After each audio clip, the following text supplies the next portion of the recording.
They labeled my daughter as the divorced dropout, loud enough for everyone to hear, audible for her ears, clearly within my range. The science fair evaluators strolled past her project as if it were invisible. One offered a mocking smile. Another quietly commented to a colleague, triggering shared laughter. I remained frozen, struggling to contain tears and fury, wondering how much additional rejection my little one could endure before collapsing. Her name is Lena, age 11.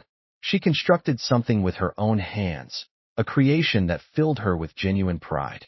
For weeks, she had meticulously disassembled discarded electronics, reclaiming wires, testing electrical pathways, and absorbing scientific information well beyond her academic level. When she arrived at that gymnasium, maintaining her dignity despite the surrounding whispers, I dared to hope that perhaps someone might truly see her potential. No one did, until an unfamiliar gentleman entered. He wasn't affiliated with the school. He wore no evaluator identification. Yet he paused at her display. He inquired genuinely. He listened attentively. Then, looking directly at me with absolute seriousness, he declared, "This innovation requires patent protection." That statement transformed everything. I'm Kayla Martinez. For 5 years now, it's been just my daughter Lena and myself.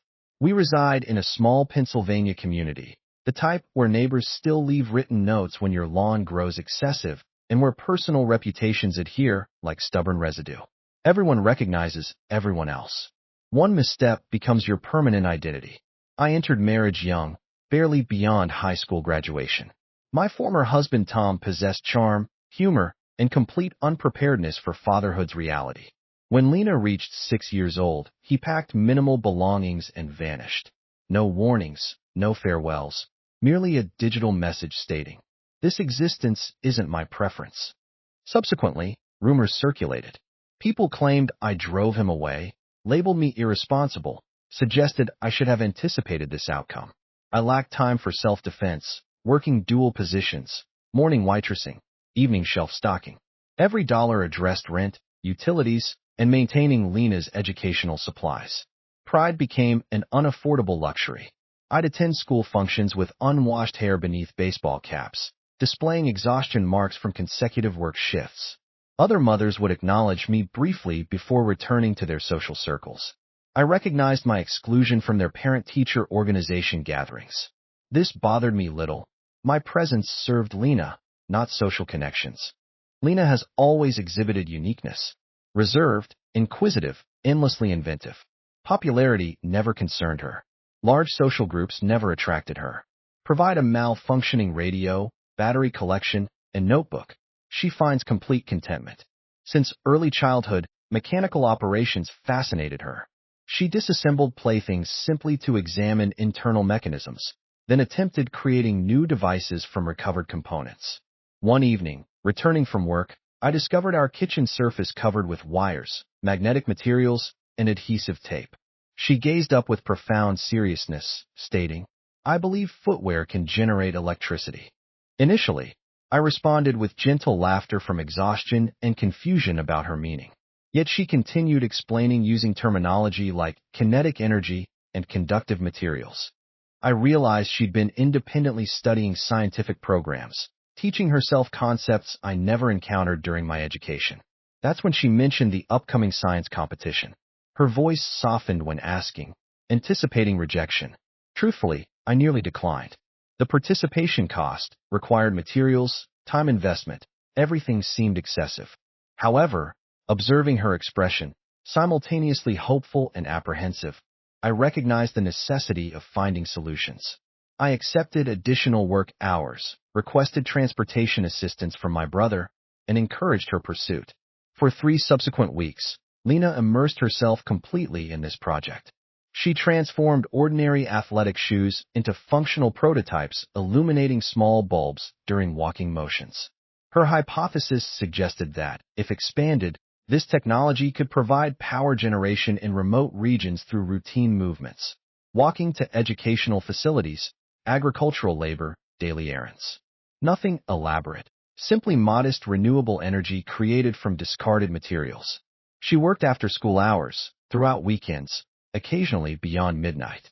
Her bedroom resembled a miniature laboratory, copper wire spools, discarded phone charging devices, illumination strips from broken flashlights.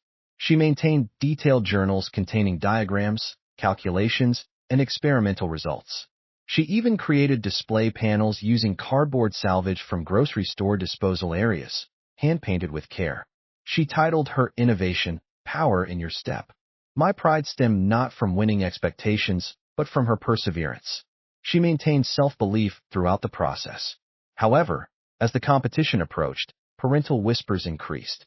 Comments questioning her participation, referencing my struggling circumstances, noting the absence of paternal influence, and expected outcomes circulated freely. I maintained silent composure, forced smiles, and continued supporting her efforts. Lena appeared oblivious, or perhaps concealed awareness to protect my feelings. Regardless, her work continued uninterrupted. The evening before the event, she packed her creation with extraordinary care. She even pressed her older brother's button-down shirt, wearing it laboratory coat style. Observing her that morning, standing confidently beside her invention, striving for professional appearance, I suddenly comprehended her remarkable courage. Beyond mere visibility, she sought genuine respect. I silently prayed someone might overlook her family surname and appreciate her achievement. The competition morning carried significance beyond ordinary school activities. Lena woke early, fully dressed before I finished preparing morning coffee. She'd carefully packed her project into labeled cardboard containers the previous night. Handle with care, scientific progress inside. She even prepared methodical checklists, marking items sequentially: power sources, connection wires, presentation materials, emergency replacements, illumination source, documentation notebook. Prepared despite nervousness. We loaded everything into my vehicle and drove silently toward school. Not from communicative emptiness, but from emotional containment. She struggled maintaining confidence while I fought emotional displays. Entering the parking area revealed groups wearing matching clothing, parents unloading professionally designed displays, oversized presentation boards with dimensional models and theatrical lighting. Several featured promotional banners. One project incorporated solar panels. Another displayed miniature wind generation. Lena examined her worn containers and handmade signs, then gazed outward through the window. I inquired about her emotional state. She nodded affirmatively, suggesting appearance shouldn't determine value. We agreed verbally, though privately recognized presentation's importance. We entered the gymnasium, transformed into scientific exhibition space. Tables arranged maze-like, excited students, parents sipping beverages while offering strategic guidance like athletic coaches before competition. Evaluators already circulated with documentation boards. We located her assigned position near the back corner. No welcoming greetings. No assistance offers. Lena quietly arranged her display, straightened materials, and tested the small illumination when someone applied pressure to her sneaker's hidden mechanism. Functional confirmation briefly brightened her expression. That's when murmuring began. A nearby competitor leaned toward her companion, indicating Lena's direction. References about the restaurant worker's daughter and parental abandonment prompted laughter. My stomach constricted painfully. I turned, expecting faculty intervention. Nothing materialized beyond polite acknowledgments and nods. A parent-teacher organization member glanced briefly before rejoining her social circle, whispering into her beverage container. Lena pretended indifference, though I noticed her hands gripping the table edge with increased pressure. I considered immediate withdrawal, simply taking her hand and departing. However, considering her extensive preparation, I remained silent. Then the evaluators approached. 3 individuals, 2 male, 1 female. They arrived laughing about unrelated matters. One barely raised his eyes from documentation. Another scanned her presentation for perhaps 2 seconds. The third read her title, Power in Your Step, raising an eyebrow questioningly. Is this merely decorative footwear lighting? He inquired with partial amusement. Lena straightened posture, explaining, this represents motion-activated energy generation illuminating small-scale lighting. I constructed it entirely from recycled components. Further development could benefit communities lacking electrical infrastructure. The evaluator interrupted with cursory acknowledgement, already proceeding towards subsequent displays. The female evaluator lingered momentarily, examined the footwear, then remarked, That's adorable, before continuing. Adorable, her chosen descriptor. Not innovative, not ingenious, merely childishly endearing. Lena resumed sitting. Without verbal comment, her eyes briefly shifted toward me, then toward exit doors, before returning to her creation.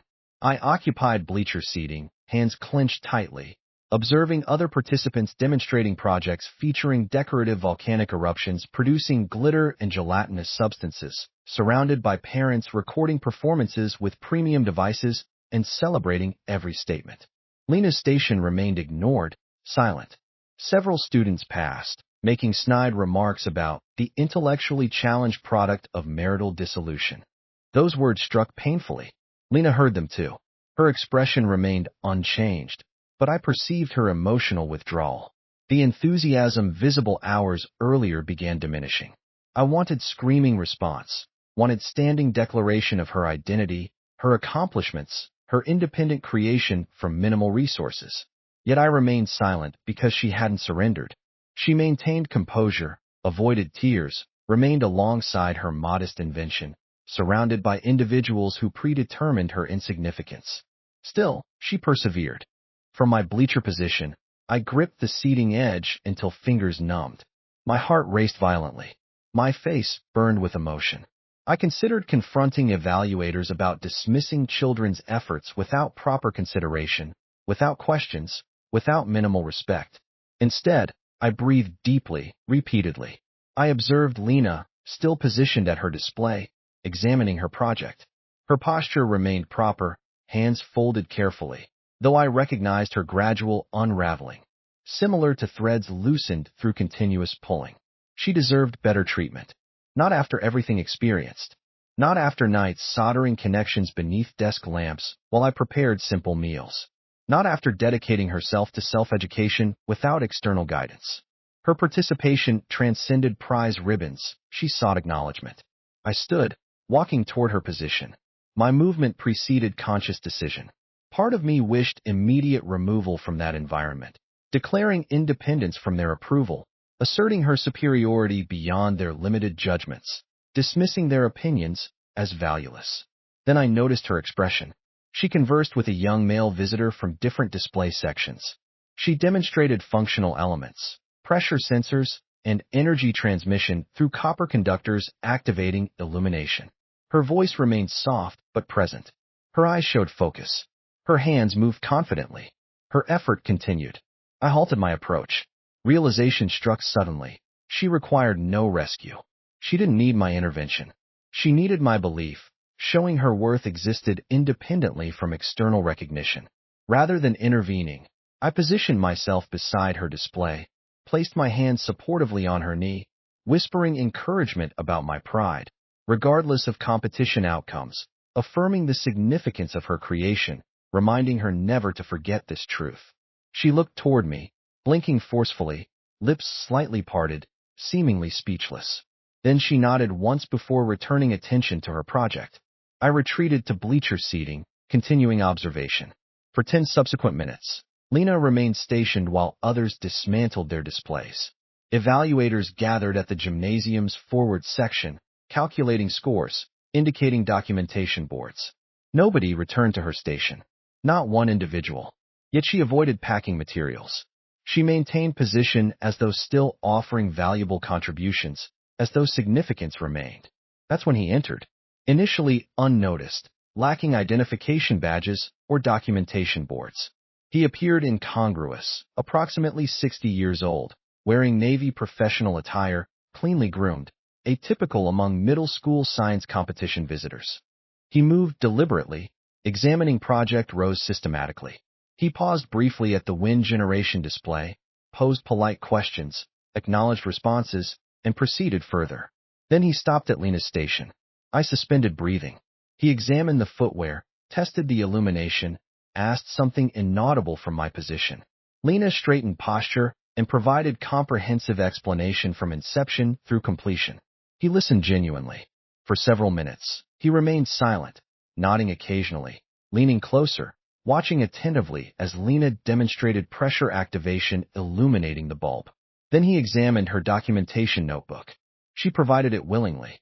He reviewed pages systematically, expression gradually changing. His eyes narrowed, mouth tightened contemplatively, seemingly processing unexpected information. Finally, looking upward, he posed additional questions. Lena answered confidently.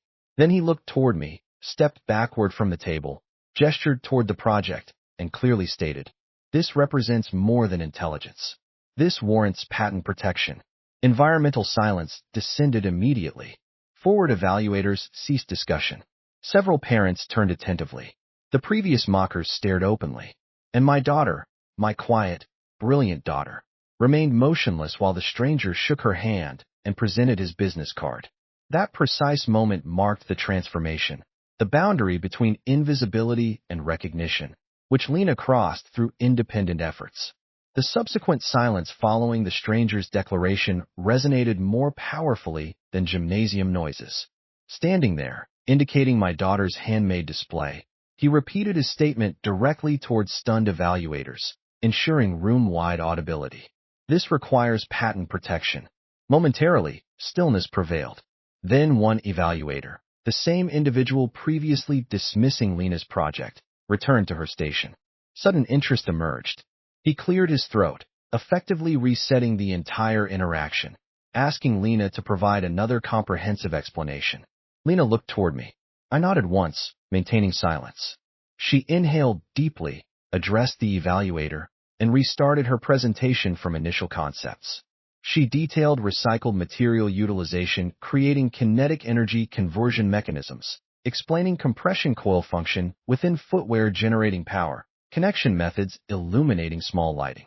She described potential applications assisting children in electricity-restricted regions.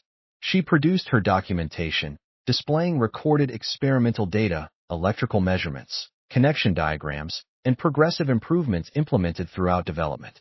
The evaluator leaned closer, expression showing astonishment. "You accomplished this independently?" he questioned. Lena confirmed, qualifying that maternal assistance provided components while actual construction remained her responsibility. The female evaluator who previously described the project as merely adorable approached next. This time, she posed substantial questions, examined the footwear closely, recorded observations, and offered genuine smiles. Parental inquiries followed. Questions about household power generation potential, illumination duration, construction methodology came rapidly. The situation became surreal. Individuals completely ignoring her throughout the day suddenly surrounded her display, positioning themselves like she represented the central attraction. I observed this transformation dreamlike, as though reality inverted within mere minutes. The stranger remained nearby, arms crossed, expression showing quiet pride, seemingly anticipating these developments. I approached, inquiring about his identity. He smiled, introducing himself as Dr. Ethan Caldwell, mechanical engineering professor from Massachusetts Institute of Technology, visiting his niece locally. Naturally, this explained everything. He reported attending Simply Supporting Family, but Lena's project immediately captured professional attention. He expressed never observing children her age applying practical engineering principles so effectively, particularly using salvaged materials. "This transcends elementary school projects," he stated. "This represents prototype development with serious applications." I nearly broke emotionally there. He provided contact information, expressing desire connecting us with nonprofit organizations assisting young inventors securing patents and accessing STEM mentorship programs. "She requires guidance," he remarked. "Proper support could substantially advance this concept." Lena radiated happiness beyond simple smiling, genuine illumination. Never previously had I observed her standing with such confidence, grounded firmly with assurance only possible through genuine recognition. Students previously mocking fell silent. Name callers watched her transformation into someone entirely unexpected. The awards ceremony proceeded briefly. They presented special recognition for innovation, likely improvised recognition. She didn't secure first place, but significance disappeared, meaningless to her and myself. As attendance diminished, one teacher approached, touching Lena's shoulder supportively. "I never recognized this potential within you," she remarked. Internally, I wished responding that this ability always existed. They simply never bothered investigating. That evening, Lena secured her award ribbon on our refrigerator using single adhesive strip. Then she retreated to her bedroom, disassembled her prototype, and began sketching improvements. External validation meant less than continued development. She already contemplated future possibilities. Meanwhile, I sat contemplating Dr. Caldwell's contact information, considering how narrowly we avoided missing this pivotal moment. Without his arrival, had Lena surrendered, had I removed her prematurely, everything might have concluded before proper beginning. But she persisted steadfastly. When someone finally observed genuinely, they recognized what I always understood. My daughter wasn't the academically challenged product of divorce. She represented undiscovered genius awaiting proper recognition. 7 months have passed since that competition, 7 months since that gymnasium, since that recognition, since that transformative moment. Sometimes I still contemplate how nearly we departed unnoticed. One additional dismissal, one more sidelong remark, and Lena might have packed her materials believing she failed, questioning her intelligence, doubting her idea's validity. Had that occurred, I sincerely question how long before renewed attempts. But alternative outcomes prevailed. She received recognition not based on preconceptions, the quiet child with service industry maternal employment and absent paternity, but genuine identity, thinker, builder, problem solver. Following the competition, Dr. Caldwell honored commitments. He connected us with organizations supporting young inventors through early patent processes. Weeks later, Lena and I participated in virtual meetings with engineering professionals and legal specialists nationwide. They treated her as legitimate participant because legitimate participation defined her situation. They guided her through provisional patent application for her Power in Your Step design. Lena posed questions regarding electrical regulation, environmental materials, and storage alternatives. Frequently, I observed astounded, listening to my 11-year-old communicating like collegiate student. They assigned mentorship through Anna Mira, software engineering professional from similar rural community backgrounds. She told Lena, "You represent normalcy, not exception. Similar children exist everywhere. Your courage simply emerged at opportune moments." That statement resonated permanently because it represents truth. Lena never awaited permission for creation. She never delayed until qualification confirmation or intellectual validation.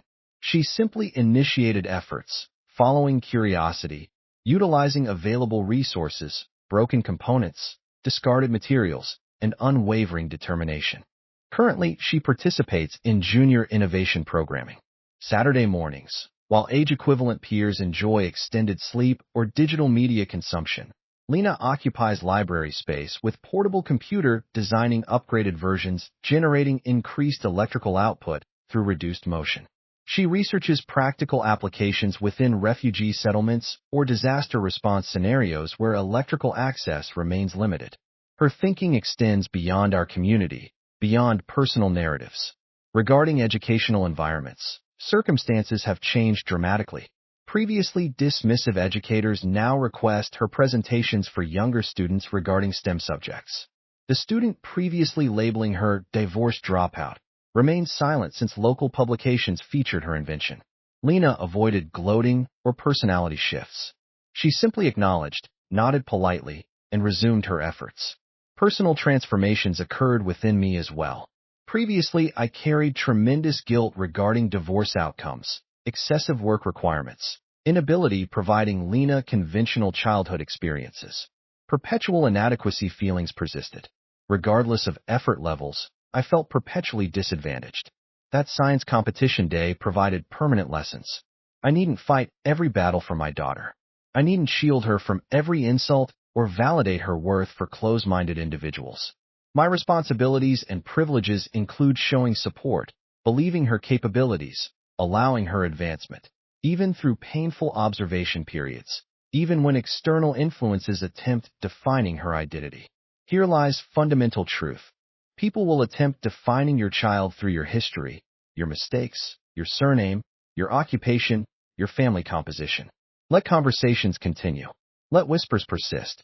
Then teach your child expressing identity through accomplishments. Lena demonstrated this principle, inspiring continuous admiration.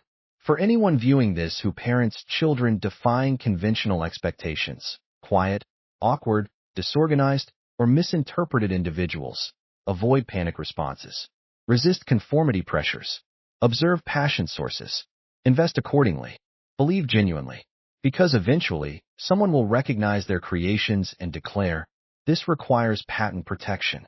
When that moment arrives, you'll experience immeasurable pride for resisting external definitions, instead allowing them demonstrating authentic identity.